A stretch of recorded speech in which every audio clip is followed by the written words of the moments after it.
Welcome to the 30/30 list. We're looking at the top 30 momentum companies on the ASX and the top 30 launchpad ones. That's where they dial up to become the next market leaders. What we're looking at this week is somewhat interesting because the momentum heat has come out of the market, but this list has almost inverted itself.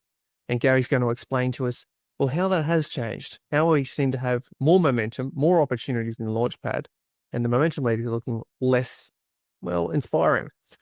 This list goes out to our members at the same time it goes to Gary, Thursday afternoon. Thank you to the members, all your support, and a lot of new ones in the last couple of weeks. Welcome. And we really encourage that feedback. Keep your comments going because we're shaping this channel to get better and better. Now, this is the report. The requests have come through. We've got a lot on the launchpad, less on the momentum list. And we hand over to Gary to say, good morning. How are you? Yeah, I'm good, Chris. Yeah. Before air, we were talking about sort of what was or wasn't happening. So I'll just quickly share what members do get to see, because this kind of tells a bit of the story that you and I were having off air about the heat. So we've had, if we have a look at this top left chart, this is the momentum profile that we calculate. And the higher it goes up, the better the momentum opportunities on the ASX are. And since the April lows, it just got better and better and better until when we get to this point here, the last sort of week or so, that pink horizontal line, the dotted line, is actually 2 standard deviations. So this is really rare to see us up here. And that's where we were. And then just this week, it's sort of the heat's come out of the market, the wind's out of the sails, there's less drive. Is this kind of chart signal the last couple of weeks and months for you, Gary? Is that kind of a fair assumption of momentum trading? Yes, I can't really see what you're saying, but I definitely felt like the momentum in the market has really, just kind of, bit choppy this week here. Definitely, like I was just telling you some of the moves that I've had on my accounts there, sort of out of the financial year, and that's been some pretty big weeks. Like there's been some pretty big percentage moves there in the portfolio and the stocks, and just some really pretty large gains here. So, I mean, this is the first week for quite a while that I've actually given some back. But so the key there is just, you know, these things are going to come, but you got to be, Well, I've just shared that. Give it to it. As you're saying, so this sort of drop that we've had here in the last week or so, that's sort of, as you're saying, the first time you've given a little bit back in the market for a while. But that's kind of, I think kind of what you were describing is your portfolio performance was sort of accelerating into the last month or so. It's that kind of probably different.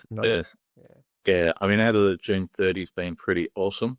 And then obviously out of the April low has been pretty awesome as well. But yeah, so this is kind of sounds weird. It's probably the first week, maybe out of April. So that's what almost 3.5 months there. So it's the first week I can remember actually for a while having a bit of a blip on my account. So, but yeah, that's going to happen for sure. Well, 30 June, just looking at that, since 30 June to about a couple of days ago, we were between 1 standard deviation and 2 standard deviations above. So that's like the top 15% or the top 7%, 15 to 7% of market observations in the last year. We've had that just in this last 2 months. So that fits with momentum opportunities and probably what we've been talking about for the Fridays. Yeah. What we will look at the momentum leaders in a second. This is also what we share with members, and they get to sort of click around and use this interactive list. And something that you noticed in this week's list is there's sort of like some coils and compressions, and you'll come up with some sort of false breaks, and then they're really sitting tight on the false break. And one way that you and I have looked at for a while is those coils that we calculate. And then now we've created a way of actually looking at it and saying, well, get the 10-day, the 50-day, and the 20-day moving average is all sitting quite next to each other. We turn that filter on to number 1. And then we've got the coils rank. So look, we won't go through these charts here, but that's from yesterday afternoon or last close. They're the ones that are coming up. And I know that you'd said actually you'd found that list quite good if you looked at the biggest numbers first. So there's sort of things that we're looking at and a different way to look at the market. When the heat comes out, we sort of need to change our focus to find the opportunity. And good time to jump into the momentum leaders for this quarter. And so we do this screen share. I'll send that back to you. And as you're sort of loading up that screen, what we have been talking about is we've seen the great movement within the thematics, and they've been pushing for a good couple of months. But what hasn't been showing up in the last couple of weeks is a rotation within the next leaders. So we saw rare earths, they ran, they've given a lot back. We saw lithium, they ran, they've given a fair bit back. But we're not seeing sort of just yet a new theme emerges taking that leadership. And I think that might fit in with what you're seeing on the launchpad list, but not on the momentum. So, you tell me on, Chris. Yeah, I just realized that you hadn't done it. I've got to press the button to allow multiple screen shares. So what that's sort of, we've seen the drive in that those strong themes push higher and harder. And then what Gary's noted in the launchpad is that there aren't new names in there. They've rallied strong. They've hit high numbers, and they've come for a bit of a pullback, had a little mini false break and the like, or a spring. And then there's this great little setup that he's identified in there. So we'll have a look at that in the launchpad. But let's look at this momentum list, because there are still some good performers in there to have a look at. SCA, that's BCA. BCA is the first one. BCA. Yeah. You know, it's funny, when I looked at your list, Chris, I thought I had it back to front. So I was looking at the quarterly and the launchpad. The launchpad, to me, it looked like all the, not so much the late bloomers, where we're sort of seeing like some of those smaller, uglier names sort of finally join the party. But this week here is actually, these are a lot of the leaders that have been in that consolidation mode, or is that coil, as you just highlighted there. They're all coming out of these, shown that strength, have gone sideways. Maybe they've had a three-way pullback, or maybe they've gone tightening pattern there, but they really haven't sold off. So they've been, I imagine they would all be the launch pad. Most of the stocks, I'd say half the stocks on the launch pad today will be high on the momentum rankings overall, because they've rallied early, they've gone sideways, and now they're starting to come out there. So yeah, which it kind of should be, oftentimes if you had that really strong move and then that sort of congestion there coming out, that can be, kicking another leg there, or it can be it's like your fourth wave and then your fifth wave up. So I'm actually seeing a lot of fourth wave congestions, and then fifth wave sort of moves. And we'll actually see one of those in the model book later on today. But yeah, on the quality momentum there, BCA is probably the number 5. But that's one that probably stands out the most there to me. Apart from being a pretty vertical trend and pretty much hugging the 10-day movage, the 10-day moving average the whole way up, what has been present is strong volume all the way through it. So we're seeing strong volume. We haven't seen any sort of, every pullback, any selling. Because even though it sort of look pretty extended here at 29 cents, we see it have a couple of down days here, 1, 2, there's no selling there. And then we pop up again, get one little bit of a selling there, but then the whole thing just tightens up a bit higher there. And then we see that 1, 2, 3, 4 days in there. So look at those two nothing days. So that's that sort of David Ryan there, that sort of coiling under the high there. When you sort of see those, you see sort of 3 days on its side, and you see low volume, no selling coming in there, then that usually means we're going to pop to higher levels there, which is exactly what has done here. You will get you get a bit more volatility here. So did give it a little bit of a throwback there. So if you are too tight there, that does make it a little bit hard to trade there. I do find these ones hard to trade just because they can give you a little bit of a shake and move up there. I think what's worked for me with this is actually taking half the position size and giving myself a bit more room. Because you've got a momentum leader, a strong stock, that, we should move higher. But I know that when you get up around that little handle, it can give you a little bit of a shake. So if you're like me and I like to keep my risk nice and tight, if I'm sort of too tight in here, it doesn't allow for a little bit of that shakeout, which we know we're often going to get. We do get a bit of a shakeout around the handle a few times, but if you trade it a bit lighter, give yourself a bit more room, I find that has been working for me better than in the past, where I'm too tight, get knocked out, and then bang, it goes up. I'm missing out on the move. So that's just an observation personally there, which can work out there. But that's, again, we're just seeing that strong volume, and look at that volume profile. It's really strong all the way through it. So it's too small for me, but that's a good setup. That's exactly what you want to see. It's sort of, the whole thing tightens up here. VCP, cup and handle, however you refer to it, it's both the same. And then it does come through here. So that's still, that's still got pretty good volume profile there. So it still tells us to sort of keep an eye on that. Number 13 was ASN. Again, a bit too small here for me, but got a reasonable volume profile so far. And again, I think, we saw that 1 day down, which is a fairly wide range day after a pretty big move, but that's unusually small volume for something which moves quite. That's gone through a few, that's 11.5 down to 10. So it's gone through, 1, 2, 3, 4 price levels.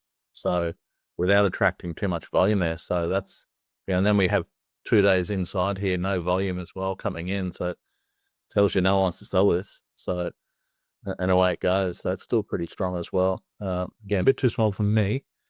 Drone shield here, I almost feel like renaming this share to Beast. It's just a beast of a stock. So it has been the strongest stock here. Look at that move all the way through here, Chris. Once we've sort of come out, once we've sort of gone to a new high there, 52. 10 day. Yeah, it's just hugged the 10. It's just held that 10 all the way through. And they would have had me out closing below the 10 here. So, but it's come back here, and then it's got come back again. Look, it's getting a bit loose here. That's the negative. So you can see how that's pretty small correction, a pretty small correction, pretty small. That's big. So once you sort of, McLaren sort of said, corrections should be uniform, should be the same size. And then once you have the biggest correction of the move, that's potentially overbalance of the trend. That's when you should be, you either tighten up your move there, or that's when you either go through a pause or you go through a correction. So, and there's a previous lesson. You've shared this one with us before, and it was actually on Drone Shield, where you were calling out, look, this pullback's pretty big, and you called out that it would go back to, I think it was 90 cents. You were saying you quite get 8 mail, but you got a fair few. Well, it's just that doubters. Yeah. So that was a thing. Yeah. So that was a blow off trend. So that was like a accelerating trend there. So I had that sort of three accelerated trend lines. So once those vertical trends finished, they're going to come back to where the last drive started. So that's, as I say, I have 20 years in the market here. You don't see those blow off trends very often, but when you do see them, let's say 99% of them come back to where that last drive started. I still, I've been asking everyone for years to show me one that hasn't, and no one's ever sent me one that hasn't. So the only one that I think can is if it delists and it gets taken over. That's the only way I think it. But it's one of those things. But I guess that's you just gotta be careful of that overbalance there, and it's sort of like that's you often see those. Yeah, it's like if I've seen a few stocks actually highlight this sort of setup here. But let's move on there. CXL. Well, this still looks pretty robust there. It's been pretty strong move here so far. But the volume, it's okay there. It started kind of solid in there, and it's been a bit lighter through there, and then it's been solid on the days. And that was a bit of that volume bar there. To most people, they'd probably look at that bar and go, that's a great bar.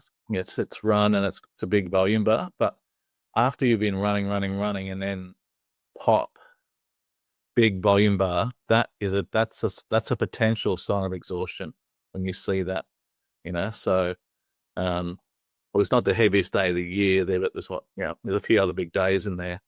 But those sort of moves can be exhaustive. That's all. So when you sort of see it run, and then pop like that, because you'd like to sort of see heavier days in a cluster, and then cluster again, and then so it just sometimes those heavy days can be a sign of short-term exhaustion. But the good news is we've had that 1 day down, and then following up here, so far it's been pretty light here so far. So just be nice here to sort of do an A, B, C back here. Just maybe use up a bit more time, maybe still on top of the previous high.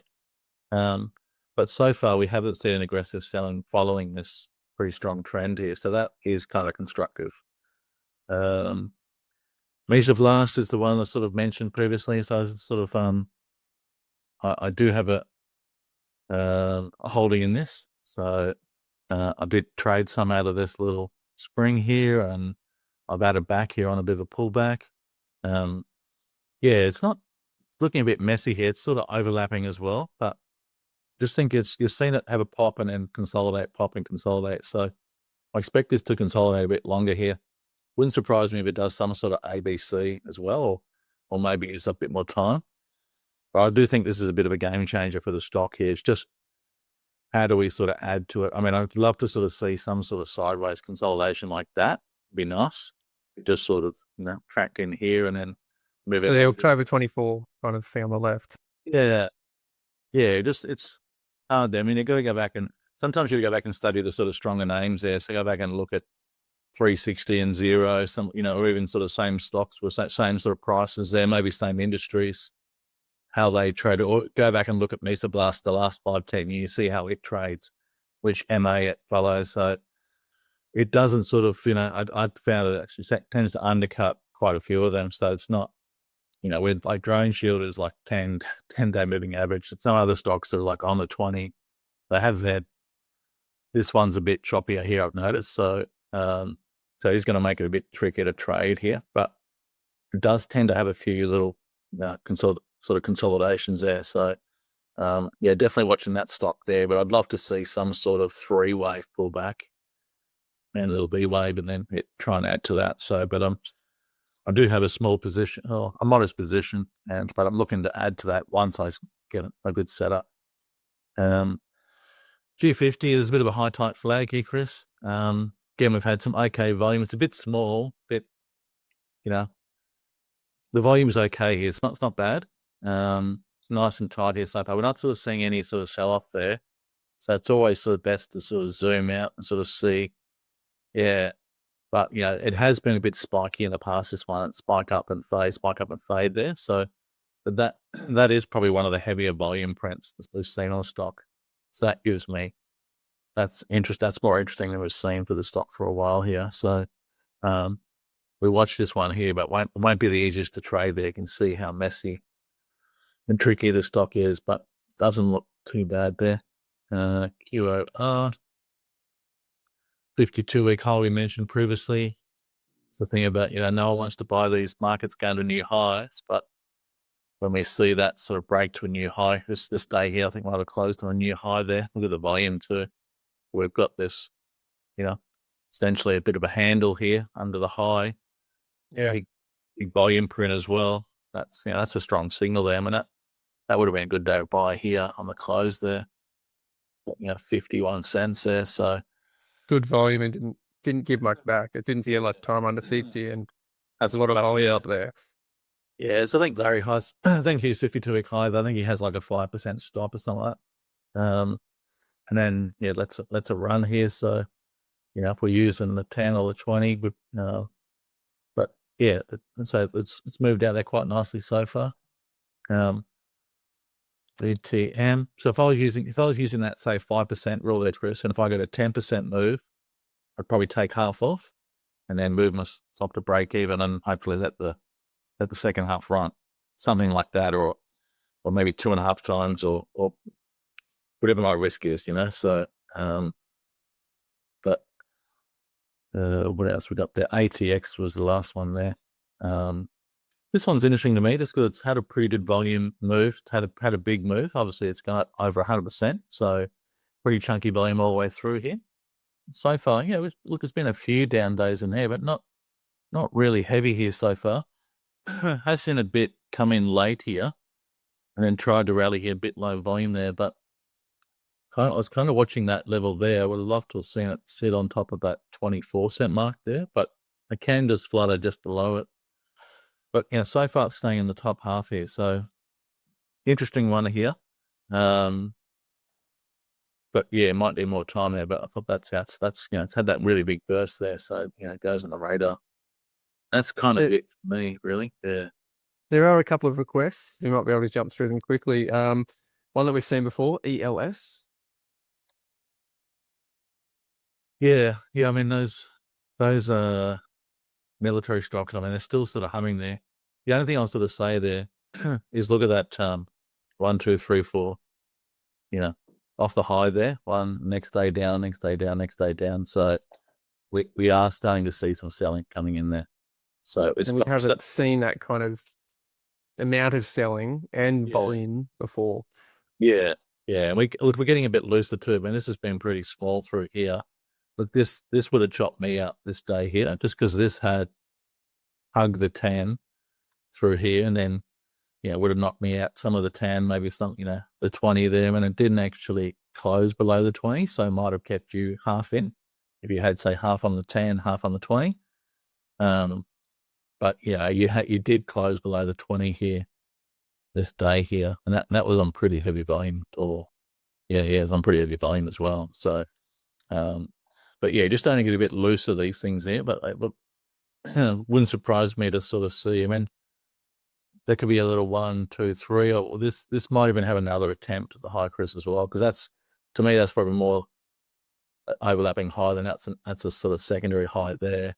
Sometimes you can get that little 1, 2, 3 thrust and then all over here. So, but there, it's I'm just seeing more conflict on the horizon. So it's I can see reasons why I can go higher here, but don't get caught in the let the price action just tell you what's going on here. Don't get caught up in the noise. But look, sometimes just using a last swing low there. But so look, you're just starting to sort of see this get a bit looser there. So me personally, I'll probably be all out of it by now. But if anyone's still in there, then that's probably I've done all right. But you just got to be careful. These we see in the past these sort of leading names and sectors there, when they're done, just read the 50-80 rule. We've been over that over and over again. I don't need to remind you that there's leading stocks there, that 80% of them will come back at least 50% once they're done. So we know that. And it's not our research. We've got that from the best traders, and they've watched it for decades. The last one, RLT in the momentum list. Look, it's it's funny. It's had that great burst. BCP tightened up here, nice little V-wave break, just beautiful there. And then did see it looked a bit loose. Had a nice drive here, another second drive here. Pulled back again here, kind of held the low. It's a little bit deeper there, but it did hold that low in place, and then started to come out there. Just starting to see the whole thing overlap here. So as this was sort of like, that's kind of sat on top here. It's now sort of starting to overlap, so you just have to tighten up here. But it looks okay. I think from here now, you want to probably see it hold that previous high there around about that 117 mark there. So I wouldn't want to see it close below 117. But a bit choppy. So Actually, depth, that one, not the easiest to trade. Yeah. So things like that, you just got to trade them. Not saying don't trade on it. I struggle with some of those there, because you sort of, I often see the price depth, and if I look at what I seek, if I look at, say, I want to get a 5% position holding, for me that's the minimum. I want to try and get a 10% holding. Then if I have to go through like 3 or 4 different price levels to get I can see 5 or 10% holding for me, it's like, nah, not going near it. Because then when you're in it, you're nervous, because then you're like, oh, what if this gaps down, and then all of a sudden there's no depth in there to get out. So and I need liquidity there. I mean, even today, so the market's had a bit of a pullback there. I've sort of I went through my portfolio and thought, well, there's a few got a couple of sort of smaller names in there, small for me, less liquid. So like, okay, the market does start to pull back here. These are the ones that I don't want to be holding, because they'll be harder to trade. Not liquidity won't be there. So I'll take the riskiest out, straight away, and then hold the better names. It also gives you sort of a fresher, clearer mind to be more agile, active, and concentrated on what is happening in the market. and have a clearer, calmer head to it. So that clear, calm head, you've taken into the launch pad. So we'll go to that in a second. And what I'll share is sort of some insights that you and I have talked about with the momentum lists, the 30-30 list for a long time, is the themes that you see coming out of it. And what I struggled to this week, I did see aerospace, like you said. So aerospace and defense, that's still up the top. But we saw a little bit of graphite. We've got to go a fair way down to see sort of really tradable themes if you look at the individual companies. Lithium just made the top 10, so it's probably not going to show up too much in the 30-30 list, not to the same depth that it does across the 200 that we calculate numbers on. But what I've struggled to see in the last week is a new theme emerging, and this sort of fits in with what you were talking about before and off air as well, is that what we're going to look at now in the launchpad leaders is there are strong momentum leaders, and then they just come off the boil a little bit, had a bit of a reload, had a little bit of a pause, and then they're showing up in the launchpad. So which charts, or are there any themes that pop out to you before we jump into the charts? No, that's exactly what, I saw, Chris, was that I saw some old leaders on, in that list there and like a lot of the, so look at REG here as a classic example. So it's been a strong stock. It's been been pretty high in the quarterly momentum there. It's just had like a little 3-wave pullback, and now sort of it's re-emerging and breaking to new highs there. So interesting there, sort of hitting the, the list late there. So, I mean, APE is similar, again, it's a strong name, had a little 3-wave pullback, and now we're emerging and breaking into new highs as well. I think there's computer share is pretty high up in the ranking. TEA, again, another leader, had a 3-wave pullback and then re-emerging again here. So definitely seeing that theme, seeing a lot of the stocks like that through there. I mean, I think APZ, again, and look how tight that, is. So we're seeing actually a lot of the stronger names here have a bit of a pause and then starting to break out here. So interesting question actually is that how do we trade those sort of names there? So, I think there's the REG there. So there's 2 ways to trade these in my opinion. And like one is if you see that ABC and it's like just say it undercuts the low, see how it undercut the low, and then within a day or two, it's back above the high. So there's something, I know sort of Trader Caruso and a few others, I think maybe it might even be a Toby Carell sort of thing there, but it's something that I've sort of built into my trading here now, is this sort of this false break, but an undercut from the leader. So rather than a false break of the low or a deep low, so something like a Treasury Wines, for argument's sake, has gone to a year low. That's down like near a 5-year low. That's not a strong sort of name. Whereas this is just, had a pullback there, undercut the previous low, and only basically got a false break for a day or two. The Trader Caruso, I think, David Travella, talk about this 3-day EMA. So basically, if we break to a new low, and then we break above and we hold for 3 days, then we can basically trigger the, once we break that bar there. So, this might be 1, 2, 3 days here. So we've held that low in place there after the 3rd day. If we break that range on the upside, we then sort of go with that move. So that's one way of actually trying to trade those stronger names. And then we just have whether you use a 5 or 7% stop, or, this might be a little bit, sometimes if they're quite erratic, those false breaks, stop might be too far back.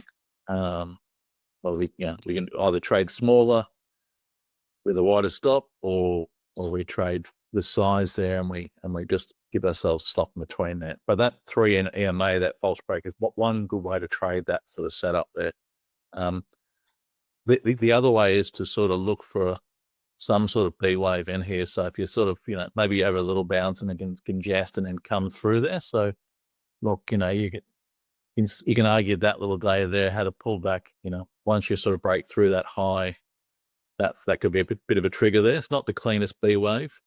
That's probably, there's a lower high there and there's a lower high there, but that does get you in a bit late. Okay. So sometimes the B waves will be late to it. So if we look at those trades there, like the APE, see how that's, I mean, that's had a pretty decent move here, but so we could wait to break this level here, which is kind of good. That's the last level high. 18, 16. Yeah, something along there. I mean, some people will draw trend lines through there once you start to merge through there. I like to sort of see some sort of, even that would be to me, like it's had 3 or 4 days on its side here, and then coming through that little, I like to see some sort of move up, congestion, and then break through above it again. So that day there would have been a bit of a tree there. Probably closing above the 50 as well is always a great sign here. So, I mean, there's no sort of perfect, but you've really got to sort of draw your method there. So to me, I have that B wave or I have the 3-day EMA. Those are the 2 things I look for. I'm not going to try and guess where my entry is there, but they're all sort of slightly different. But with this overriding theme is here that we are, is that we do, we are seeing this sort of strength in the market, strong names here. So, and we're not seeing much for a pullback in a lot of these sort of leading names. So we're just sort of seeing that really strong strength there. I mean, even AL, that's probably a weaker name there, but again, you've sort of gone to the high, pull back, gone to a high, pull back under the high.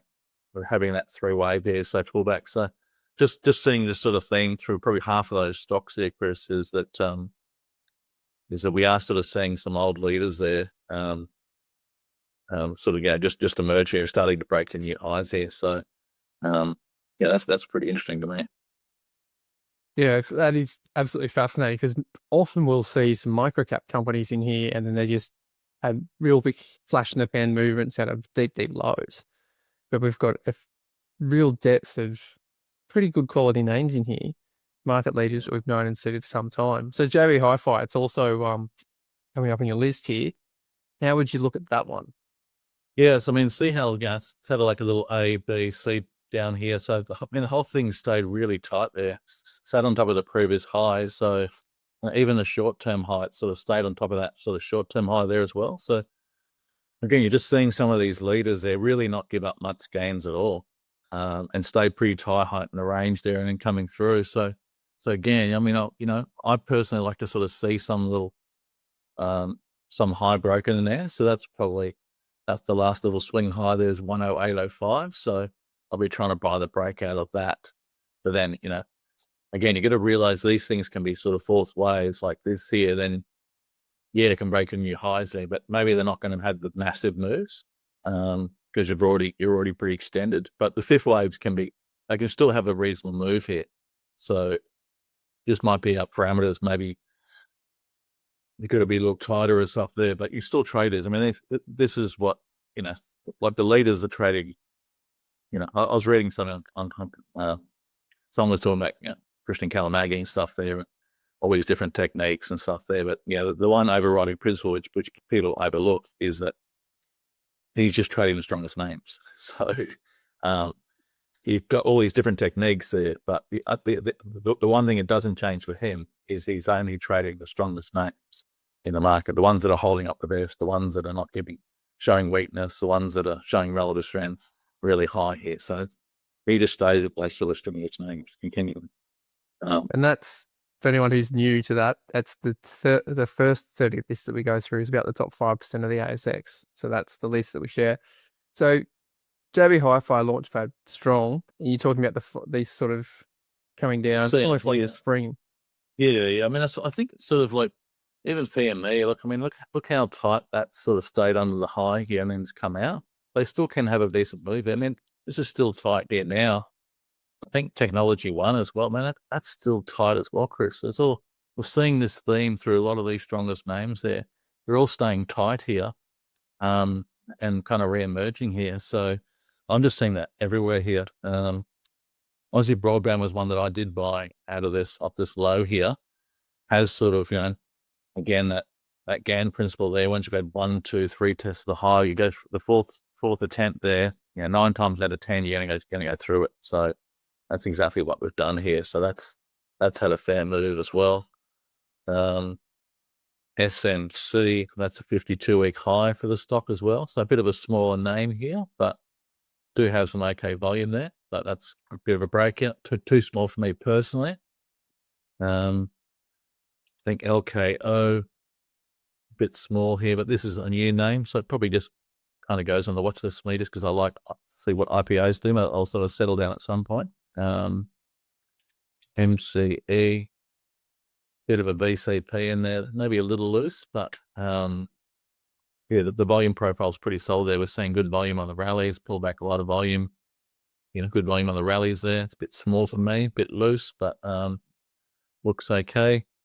ALK, I thought this one was probably pretty interesting there because what we're hoping to sort of see is that if you go back and look at some of those bigger moves, so you see that relative strength throughout the year, you see it pull back in 3 waves, and then you sort of see it set up here. So this one at ALK to me is on the list because I sort of see it had 3 waves here now. Now it's had a bit of a bounce here. Now it's having a consolidation there.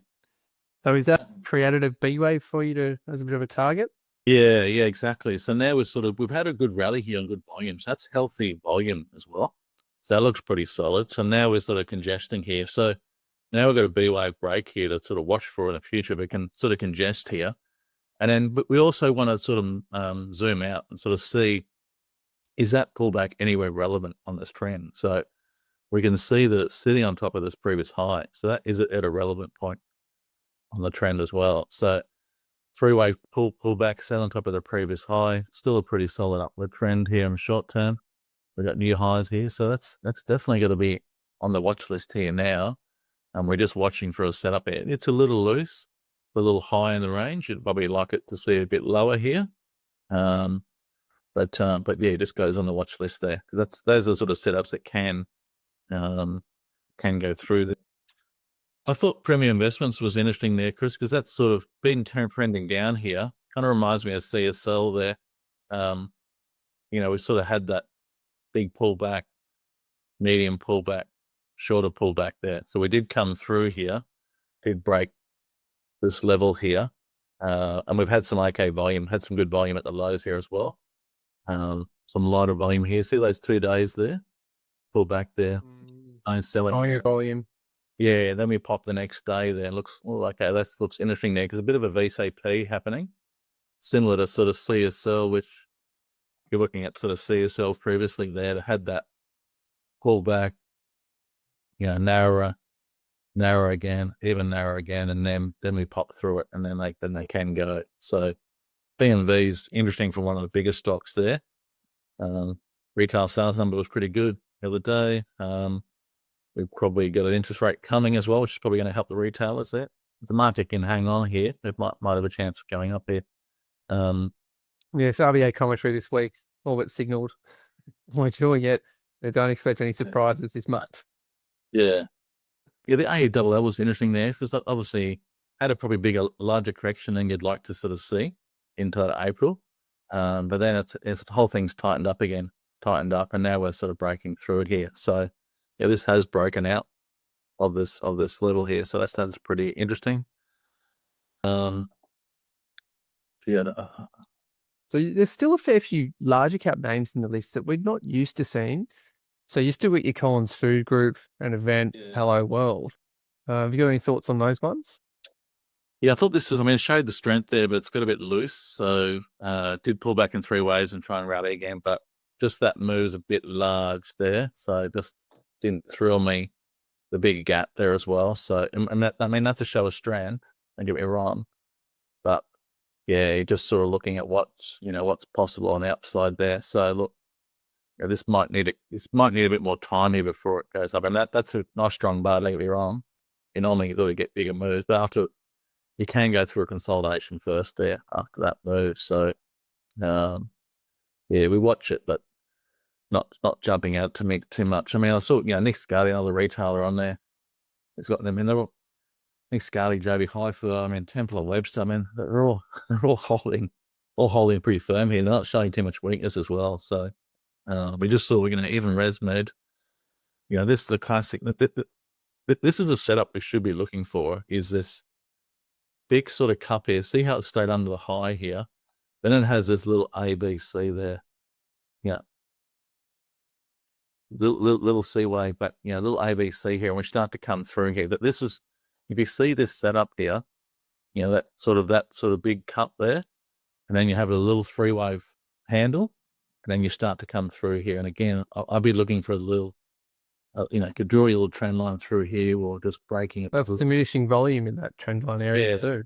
Yeah, no, exactly. So it's a perfect sort of setup here. Then you come through here. I mean, this is a nice, look at that volume bar there. So you come out of here. Right. Yeah, it doesn't break the high there, but you know, that seeing bar like that, you might go, well, that's maybe I get a position. Yeah, maybe I get a starter position on, and then I buy the break here. I'll get my full position on once I break above this little B wave. But it's had a good move. So that's again, most people don't want to follow the strength, be the contrarian by buying, you know, markets going to new highs, or you know, market showing strength there. So yeah, it's definitely a big change that I've made to my trading here. And yeah, it's definitely paying the way so far. Probably just a few stocks. There were any other ones that so it's a couple. I thought ERD was one that I missed actually for a second. Yeah. Like you did say before recording, there was some that you'd missed recently, and yeah, this is one. There's another one that wasn't on the list there, but it was sort of a small. It was a pop and then a consolidation like this, and then it popped out pretty hard. It was a smaller name, and it was all literally did like a 20% move in a single day. Can't remember what the stock was now, but this was a nice, really strong move, and then it pulled back here, came back to the 50. It did break below the 51 day here, but then that sort of did come through here, and this would have been, again, we're probably breaking to that little B wave there. That's a thing here. If we've got this high, lower high, lower high, lower high, lower high, just got to wait for it to show its hand, and then it breaks through and it goes for a run here. So once we go through here, we don't know how far it's going to run. Might peter out. Market might go into a correction. Maybe it keeps going to new highs. We don't know. We just what we have to do is come up with a system to trade that move. So my personal system is I try and, if I'm in a green light environment, which we were from April through to August, I'm looking at say 2.75 times my risk. I'll take half off or a third off, and I'll try and use the rest into a moving average or a multiple of risk. You know, if the environment started to slow down, then maybe I'll bring that back down to say 2.5 times or 2 times, depending on the market strength there. But we do want to take some off into heat, de-risk the trade, maybe I stop to break even, then we get a free hit on the rest, and then hopefully it runs. That's the sort of that's how the pros do it. I'm just trying to, and I'm not saying do it my way. I've just learned the best. I'm learning from what the professionals are doing, what the best traders are doing. I'm just trying to replicate that, come up with a bit of a formula that sort of suits me, and so everyone's got to do their own little formula. But yeah, any other stocks there? Well, there was one up near the highs, SSG. So you're talking about 52-week highs. This is sort of really compressing under it. It's, well, I'm not going to say it's the fourth probe through it. It's kind of almost there. Yeah. But how do you read that? How do you read that chart? Yeah, I mean, it is the sort of shaver shop. So another retailer there that's sort of showing strength there. Look, it is a breakout there. We can see. I've seen some of these names there. I think there's a Aussie Ethical AEF, which is just it's a fund. Like, it's just a market fund. I mean, that's set up here like a beautiful cup and handle. Retest the high here, nice little come back a little handle there, and then came through. And then as soon as it breaks the handle, Chris, wow, just goes pot. I mean, that's a broad-based managed fund, you know. So that's why we sort of sometimes got to be careful not to be discriminatory. Yeah, we guys shaver shop probably won't move that much, but yeah, they can just break through here and then go for a run pop here. So, my favorite one that I discriminated against was Magellan back in 2012 with a cup and handle and a cup and handle. There was a cup and handle on the weekly and a cup and handle on the daily. Oh no, I've got better trades. I'll take those. It went from $1.80 to I don't know where it went, $75. Yeah, but you can get the setups, and they do just look perfect. So SSB, yeah, there's Hello World, another big one, HLI. Oh, okay.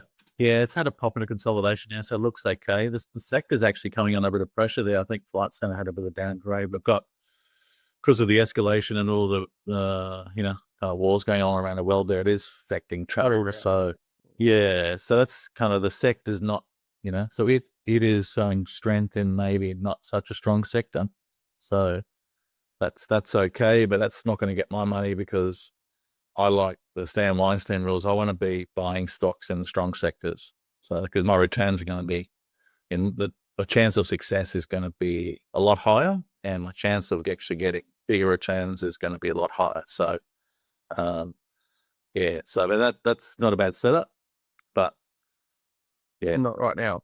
just not right for me. Just because the sector's just not strong here. I mean, I've been thinking there's some value in that sector, but I have been worried about all the wars and conflict there and it being affected to that sector, and it's sort of kept me out of trying to buy those names, which is so far been a good. That's the only one I've seen pop up. So yeah. We'll just offer another one at you in that retail space. Not so much retailing, but definitely consumer discretionary, EBT. So Yeah, so again, it's had that little three-way pullback. Look, that's a pretty big move. So you're getting stretched there. So when you see this, that's a bit of a broadening pattern there too, Chris. There, so you can get a broadening top in here. So you can move up here. It's a bit like Catapult. We saw that a BCP and Catapult there. See it all tightened up in here, but this is pretty extended. So sometimes when they're extended like this, they can go through a consolidation, then they just drive, and then that can be the last drive. So after a strong move like this and then a tightening, this can be like a fifth wave move. So, but again, we don't know if it's going to be a small fifth wave or a larger fifth wave. So we just take some off the risk. We just understand what it is. So, but that EVT is kind of the same there. So still a solid setup, but to me, when I sort of see that, I probably have lesser expectations on the upside. I probably want to be taking some off earlier, and I want to tighten up the risk on the downside too. So I wouldn't want to go home, I lose it there. So if I've got set there, I'm going to move, I'd take some off on a multiple of risk, move my rest to break even. If it knocked me back out, then I'm okay with that. If it kept running and then it ran through, it's right. But you got to remember, these moves are very late. We're kind of late in the cycle here as well. We've had a pretty strong move, and when you've had those bigger moves like that, it's just got to be careful there, because that's once you start getting a bit looser, that's when it sort of can come to an end. right, well, we know that the market is changing its stages. You've had a sweet spot from April to August, and we did talk about that in detail. You've got your 2025 blueprint, and on Tuesday, you'll no doubt tell us what you're doing next as we crossed over into that threshold. And you've said you've gone from a green light situation where you were selling at 2.75 into risk, selling about 50% or so. And yeah, you're paring that back. So with that change, we're glad that we've helped this transition, understand what you're trading at the moment, how you're identifying it. And we'll check Tuesday what you do with the portfolio and put on the screen here last Tuesday's report for people who want to check in and double check that. Thank you very much, Gary Glover from Novus Capital. Thanks, Chris.